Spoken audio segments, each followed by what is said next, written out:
Okay, so with ICE set to begin removing illegal immigrants, we're told next week it's an act that Speaker Pelosi is calling utter malice and bigotry. For reaction to that, breaking news in the president's re-election rally tonight, Congressman and House Minority Leader Kevin McCarthy joins us now live. Great to have you with us, sir. Well, thanks for having me back. I appreciate it. Okay, obviously there's been a lot of backlash to what Congresswoman Ocasio-Cortez said about these facilities where the overflow of illegal immigrants is being held. She tweets this in the aftermath of that criticism. She says, for the shrieking Republicans who don't know the difference, concentration camps are not the same as death camps. Concentration camps are considered by experts as, quote, the mass detention of civilians without trial, and that's exactly what this administration is doing. Your response? Well, I think she needs to understand what history is and not compare the both. The other thing she has to understand, too, what is happening along the border, has she been there to see it? These are people who are illegally crossing to coming over. This is a country that's actually caring for them, providing their health care, taking care of the children. And the majority of the children that are coming over are not with their parents. So it's fundamentally different, and she's trying to use something without understanding history, and I would never compare the two. She actually owes the country an apology.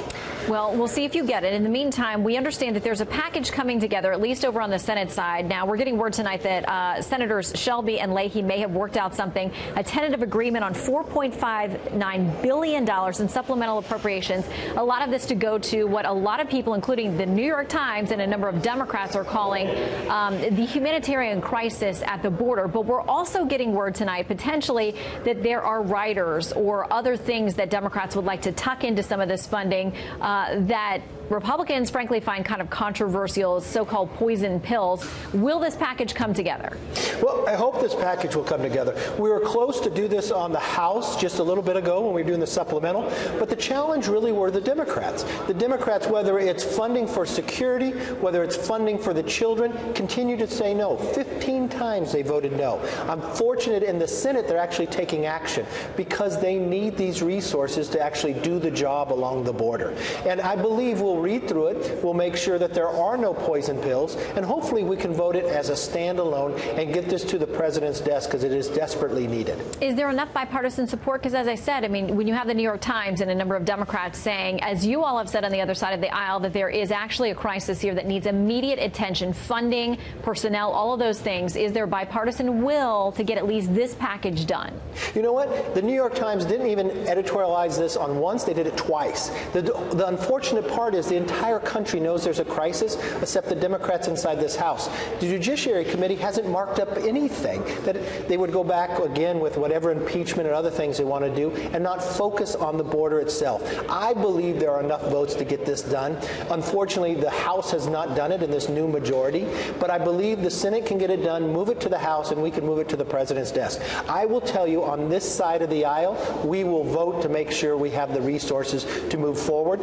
I just need the Democrats on the other side to bring the bill up, and we'll get it done. Okay, so you know, obviously, better than most, this feels like a very divided time over on Capitol Hill and really across the country. Here's what the president said a short time ago in his rally for his re-election launch tonight.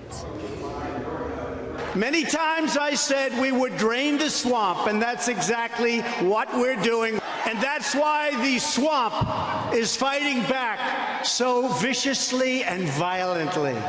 Our patriotic movement has been under assault from the very first day.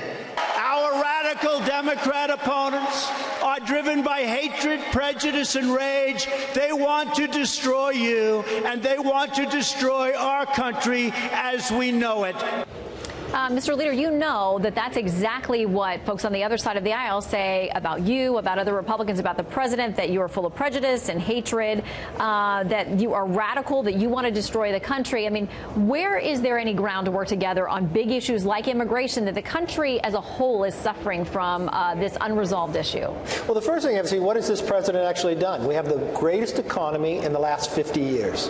He passed right to try, that actually individuals that are terminal are able to use drugs that they haven't used before. You look at what he talked about in this rally, where unemployment for anybody in this country, whether you're a woman, whether you're African American, whether you're Hispanic, one of the lowest levels you have ever seen. We rebuilt our military. We've been tackling opioids. He has a lot of great success. But now you have a new majority inside the House of Congress. The challenge here is it's not the same Democratic Party you found in the past. It is a new socialist Democratic Party. And that becomes a real challenge. And I think this is what we'll see in November, that you will now find this whole debate for the next presidency will be socialism versus freedom. Something that I think has been brewing for quite some time. When I look at the number of Democrats who are running for president, Bernie Sanders, he's been very honest about as he moved up, he was a registered socialist. These are their ideas, and I believe that is out of step with the majority of members in America. And from one point of view, mine, I can work with anybody. And the one thing we find within our government is not designed where somebody gets 100% of what they want. You're going to have to find compromise. And I found this president willing to compromise, keeping his principles. But the one thing I've looked on the other side of the aisle, we want to do infrastructure, transportation. They didn't want to do it. When he wanted to do something about securing the border, doing something about DACA, where Nancy Pelosi has the longest speech on the floor ever about that issue, she wouldn't take it up. So I've been in the room the number of the times the Democrats turned him down. The one thing they do want to do is impeach this president. You just watched a brand new member from California who is in a swing district come out and talk to her own constituents to say she wants to impeach the president. And you watched 66 Democrats vote for impeachment before the Mueller report even came out and said there was no collusion. So the problem and the challenge we have as a nation is we've got to move past the last election and actually get this country moving again, find those areas that we can find common ground and solve these problems. Well, we know the Speaker for now does not want to proceed with impeachment. We'll see what the rest of her caucus is able to persuade her to do on that point. In the meantime, House Minority Leader Kevin McCarthy, thank you for your time. Thank you.